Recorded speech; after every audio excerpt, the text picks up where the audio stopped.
નમસ્કાર વિદ્યાર્થી મિત્રો, ગુડ આફ્ટરનૂન। જો વિદ્યાર્થી મિત્રો, આપણે ધોરણ 7 વિષય છે આપણો સામાજિક વિજ્ઞાન, એમાં આપણે પાઠ 3 મુઘલ સામ્રાજ્ય, એમાં આપણે પુસ્તકમાં પાના નંબર 15 સુધી આપણે ચર્ચા કરી હતી। હવે આજે આપણે પાના નંબર 16 ઉપર જોવાનું છે કે વીર દુર્ગાદાસ રાઠોડ હવે કોણ હતા એ જોઈએ। દુર્ગાદાસ રાઠોડ મારવાડના શાસક જસવંતસિંહના મંત્રી અશ્કરણ રાઠોડના પુત્ર હતા। વીર દુર્ગાદાસ કોણ હતા? મારવાડના શાસક જસવંતસિંહ છે તેના મંત્રી અશ્કરણ રાઠોડના પુત્ર હતા। તેમની તુલના રાણા પ્રતાપ સાથે કરવામાં આવે છે। આ દુર્ગાદાસ રાઠોડ છે એની તુલના મહારાણા પ્રતાપ સાથે કરવામાં આવે છે। વિચાર કરો કે કેટલા પ્રતાપી હશે કે તેમની તુલના એ મહારાણા પ્રતાપ સાથે કરવામાં આવે છે। ઔરંગઝેબના સમયમાં તેમણે તેનું આધિપત્ય સ્વીકાર્યું નહોતું। મહારાણા પ્રતાપની જેમ જ દુર્ગાદાસે પણ ઔરંગઝેબના સમયમાં તેમણે તેમનું આધિપત્ય સ્વીકાર્યું ન હતું।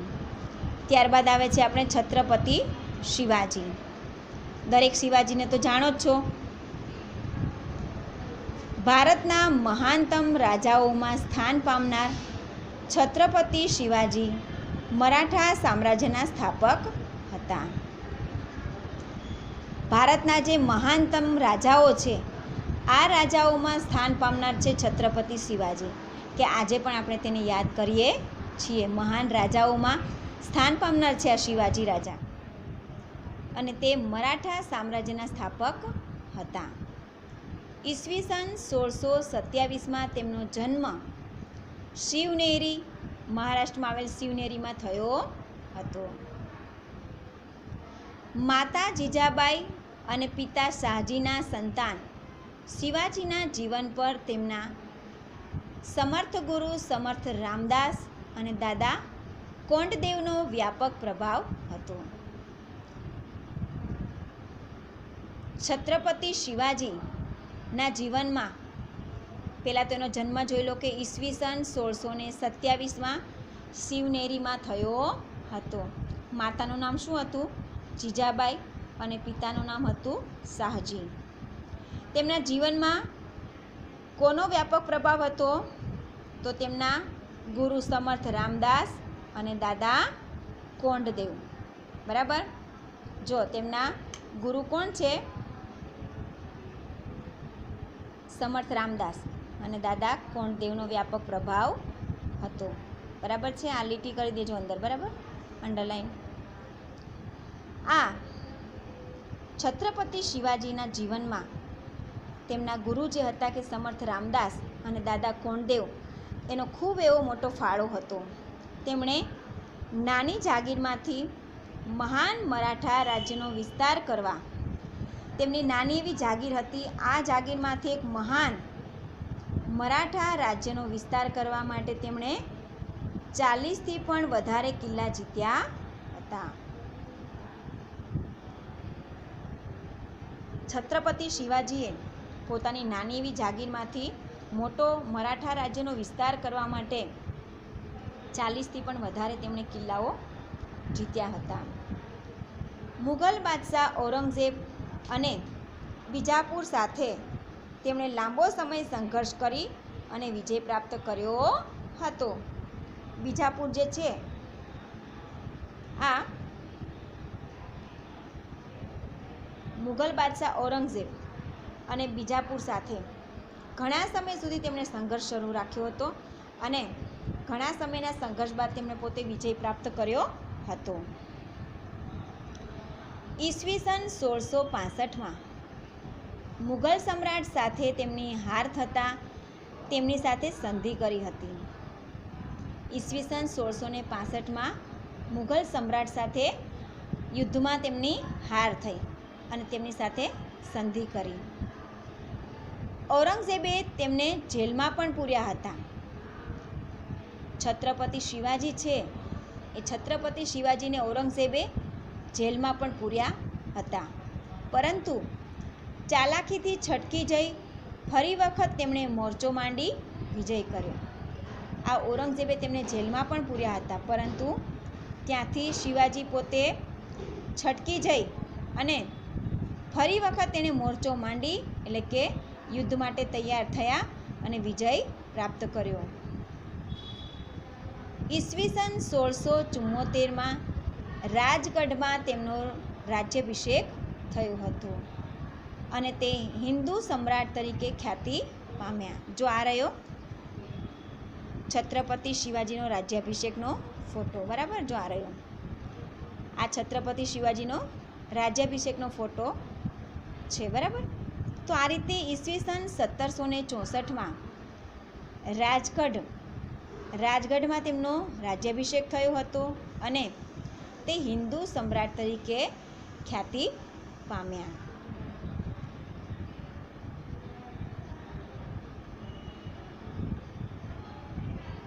તેઓ મહાન વિજેતા હોવા ઉપરાંત કુશળ વહીવટકર્તા અને સંગઠનકર્તા હતા.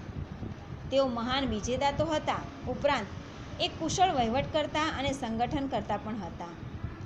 તેમના મંત્રીમંડળને અષ્ટપ્રધાન મંડળ કહેવામાં આવતું. તેમના મંત્રીમંડળને કયું મંડળ કહેવામાં આવતું હતું? અષ્ટપ્રધાન મંડળ. ઈસવીસન 1680માં તેમનું અવસાન થયું, એટલે કે રાજગઢમાં તેમનો રાજ્યાભિષેક થયો ત્યારબાદ 6 વર્ષ પછી એટલે કે 1680માં તેમનું અવસાન થયું. નવો મુદ્દો છે હવે મુઘલ સામ્રાજ્ય અને રાજ્ય વ્યવસ્થા. મુઘલ સામ્રાજ્યની રાજ્ય વ્યવસ્થા કેવી હતી એના વિશે આપણે ચર્ચા કરીએ. મુઘલ વહીવટી તંત્રની વ્યવસ્થિત સ્થાપના અકબર દ્વારા થઈ હતી. મુઘલ વહીવટી તંત્રની જે વ્યવસ્થિત સ્થાપના હતી એ અકબર દ્વારા કરવામાં આવી હતી. શાસનના કેન્દ્રમાં બાદશાહ રહેતા.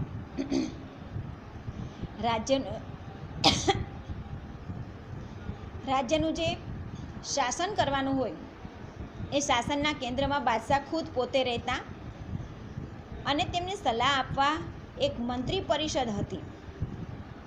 બાદશાહ સર્વોચ્ચ સેનાપતિ અને ન્યાયાધીશ હતા, એટલે કે આખરે સૌથી છેલ્લા ન્યાયાધીશ એટલે કે સૌથી છેલ્લો જે હુકમ છે એ અને સૌથી છેલ્લો જે ન્યાય કરવાનો હોય એ ન્યાયાધીશ તરીકે તેમજ સેનાપતિ તરીકે બાદશાહ છે એ સર્વોચ્ચ ગણવામાં આવતા. બાદશાહ અને વહીવટી તંત્ર વચ્ચે તાલમેલ રાખવા વજીરની નિમણૂક કરવામાં આવતી. તે દીવાને વજીરે કુલ કહેવાતો અને નાણાં અને મહેસૂલી વ્યવસ્થાનો વડો હતો. આ જે વજીર છે એ વજીર કયા નામે ઓળખાતો હતો? દીવાને વજીરે કુલ તરીકે ઓળખાતો હતો. તે શું કરતો? નાણાં અને મહેસૂલી વ્યવસ્થાનો તે વડો હતો. સેનાના વડાને મીરબક્ષ કહેવામાં આવતો. સેનાના જે વડા હોય એ વડાને શું કહેવામાં આવતો? મીરબક્ષ કહેવામાં આવતો. અને આ શું કામ કરતો? તે સેનાની ભરતી કરતો અને સેનાના અધિકારીઓની નિમણૂક કરતો. સેનાનો જે વડો છે એ શું કરતો? સેનાની ભરતી કરતો અને સેનાના જે અધિકારીઓ છે એની પણ તે નિમણૂક કરતો. તે ગુપ્તચર તંત્રની દેખરેખ પણ રાખતો. દરેક રાજા જે છે એ પોતાનો એક ગુપ્તચર રાખતા. ગુપ્તચર એટલે કે પોતાના જે હરીફ રાજ્યો છે એ હરીફ રાજ્યો પોતાના માટે કેવા ષડયંત્રો કરે છે એ રાજ્યની બહાર જઈ અને તેની જાણ, તેના સમાચાર લાવે તેને કહેવાય છે ગુપ્તચર. તો આ ગુપ્તચર તંત્રની દેખરેખ રાખવાનું કામ પણ તે મીરબક્ષ કરતો. મુઘલ વહીવટી તંત્રના ગુપ્તચરો વાક્યાન્વિત તરીકે ઓળખાતા હતા. મુઘલ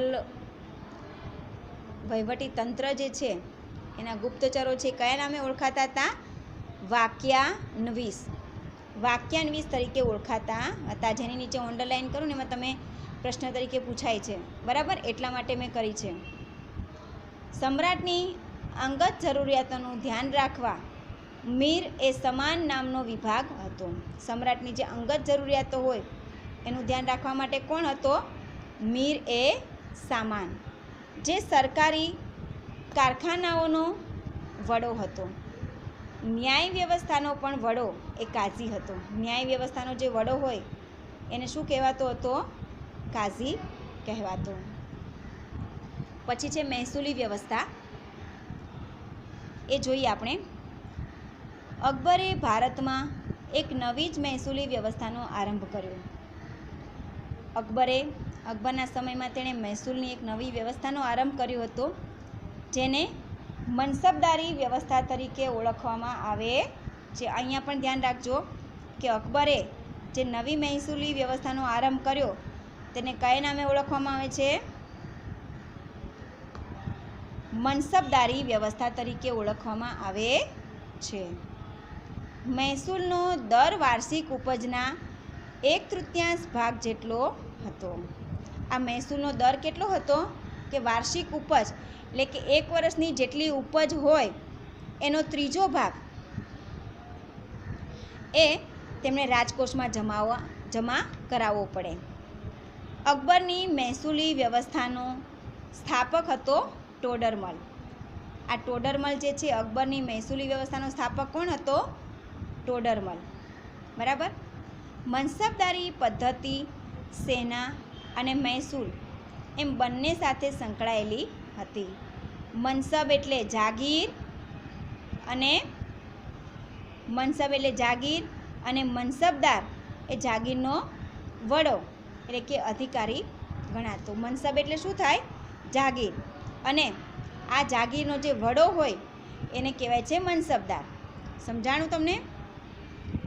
જે જાગીરમાંથી મહેસૂલ ઉઘરાવતો અને તે વિસ્તારનો કાયદો અને વ્યવસ્થા જાળવતો. આ માટે તેને જાગીર પ્રમાણે લશ્કર આપવામાં આવતું. એટલે જે પ્રમાણે જાગીર હોય એ પ્રમાણે લશ્કર આપવામાં આવતું. તે તેના વિસ્તારનો વડો ન્યાયાધીશ પણ ગણાતો. તેની નિયત સમયે બદલી કરવામાં આવતી. અને આ રીતે આ જે મનસબદારી જે છે એ મનસબદારની નિયત સમયે તેની બદલી પણ કરવામાં આવતી. અમુક સમય માટે તેને નક્કી કરેલો હોય એ નક્કી કર્યા પછી તેના સ્થાને બીજાને પણ મનસબદાર તરીકે નીમવામાં આવતો. મુઘલ મનસબદારની વ્યવસ્થા વિશ્વમાં અનોખી હતી અને વિશ્વમાં સૌથી વધારે વેતન ધરાવતી હતી.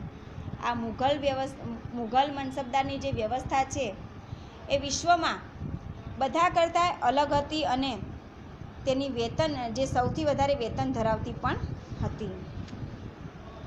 ત્યારબાદ છે આપણે મુઘલકાલીન સંસ્કૃતિ. નવો મુદ્દો આપણો કયો છે કે મુઘલકાલીન સંસ્કૃતિ. મુઘલ યુગમાં ભારતીય સંસ્કૃતિનો બહુમુખી વિકાસ થયો. હિન્દુ અને મુસ્લિમ સંસ્કૃતિનો સમન્વય થયો હતો અને આ સંસ્કૃતિમાં જ મુસ્લિમ અને હિન્દુ સંસ્કૃતિનો સમન્વય જોવા મળે છે, જેને ગંગા જમુના સરસ્વતી તરીકે પણ ઓળખવામાં આવે છે. આ જે હિન્દુ અને મુસ્લિમ સંસ્કૃતિનો જે સમન્વય થયો એ સમયગાળાને કયા તરીકે ઓળખવામાં આવે છે? ગંગા જમના, બરાબર. ગંગા જમના સંસ્કૃતિ તરીકે પણ ઓળખવામાં આવે છે. મુઘલોએ અનેક કિલ્લા, મહેલો, દરવાજા, મસ્જિદો અને બગીચાઓની સ્થાપના કરી હતી. મુઘલ સમય દરમિયાન અનેક કિલ્લાઓ, મહેલો, દરવાજા અને મસ્જિદો તેમજ બગીચાઓની પણ સ્થાપના કરવામાં આવી હતી. બાબરે આગ્રા અને લાહોરમાં બગીચા નિર્માણ કરાવ્યા હતા. આ તમે ખાસ ધ્યાન રાખજો, બરાબર.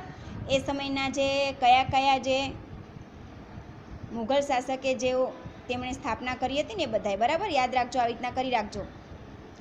બાબરે શું કરાવ્યું હતું?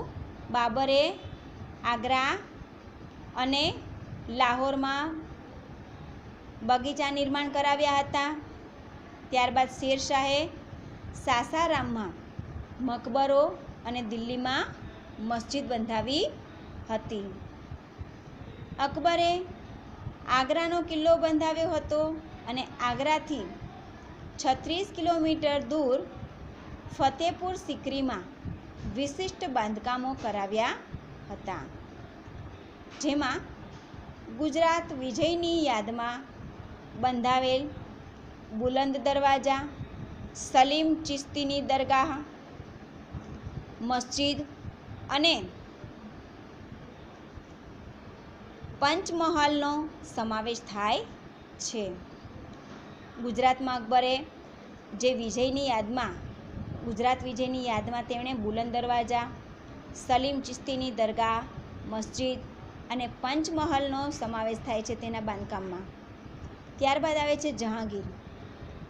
જહાંગીરના સમયમાં બાંધકામમાં સંગેમરમરનો ઉપયોગ વધ્યો છે. જહાંગીરના સમયમાં જે બાંધકામમાં સંગેમરમર જે છે એક પ્રકારનો આરસ પહાણ છે કે હાલમાં જે આગ્રામાં જે તાજમહલ બાંધવામાં આવ્યો છે એ તાજમહલ છે એ તમને ખબર છે કે સફેદ પથ્થરમાંથી બનાવેલો છે, બરાબર. આખા આગ્રાના જે તાજમહેલમાં જે પથ્થરોનો ઉપયોગ કરવામાં આવ્યો છે એ પથ્થર છે સફેદ. આ સફેદ પથ્થરો જે છે એ આરસ પહાણના પથ્થરો છે અને આરસ પહાણમાં એક સંગેમરમર નામના જે આરસ પહાણ આવે છે, આ આરસ પહાણથી આગ્રાનો જે તાજમહલ છે બાંધવામાં આવ્યો છે. તો આ જહાંગીરના સમયમાં પણ જે બાંધકામ કરવામાં આવ્યું હતું તેમાં સંગેમરમરનો વધુ ઉપયોગ જોવા મળે છે. શાહજહાંનો સમય મુઘલ સામ્રાજ્યના સ્થાપત્યનો સુવર્ણયુગ ગણાય છે. શાહજહાંનો જે સમય છે એ મુઘલ સામ્રાજ્યના સ્થાપત્યનો સુવર્ણયુગ ગણવામાં આવે છે. શાહજહાંએ જે સ્થાપના કરે, જે એણે બંધાવેલું છે તેમાં છે આગ્રાનો તાજમહલ અને મોતી મસ્જિદ, તેમજ દિલ્હીમાં પ્રસિદ્ધ લાલ કિલ્લાનું નિર્માણ કરાવ્યું હતું. શાહજહાંએ બંધાવેલા આગ્રાનો તાજમહેલ, મોતી મસ્જિદ અને પ્રસિદ્ધ દિલ્હીનો લાલ કિલ્લો કે જે આજે પણ 15મી ઓગસ્ટ 26મી જાન્યુઆરીએ આ લાલ કિલ્લા ઉપર આપણા વડાપ્રધાન છે એ રાષ્ટ્રધ્વજ ફરકાવે છે.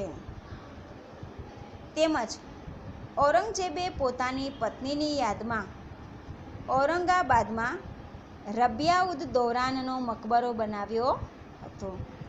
આ રીતે ઔરંગઝેબે પણ ઔરંગાબાદમાં પોતાની પત્નીની યાદમાં રાબિયા ઉદ દૌરાનનો મકબરો બનાવ્યો હતો, જે તાજમહલ જેવો જ કલાત્મક છે. ઔરંગઝેબે બંધાવેલો પોતાની પત્નીની યાદમાં જે ઔરંગાબાદમાં જે મકબરો બંધાવ્યો જેનું નામ છે રાબિયા ઉદ દૌરાન, આ મકબરો પણ તાજમહલની જેવો જ કલાત્મક ગણાય છે. તો વિદ્યાર્થી મિત્રો, આપણે આ પાઠ આપણો ત્રીજો ધોરણ 7માં મુઘલ સામ્રાજ્ય, એમાં આપણે મુઘલ સંસ્કૃતિ સુધી આપણે રાખીએ છીએ. એના પછીનો જે ચિત્રકલાનો જે મુદ્દો છે એ હવે પછીના આપણે લેક્ચરમાં સમજીશું.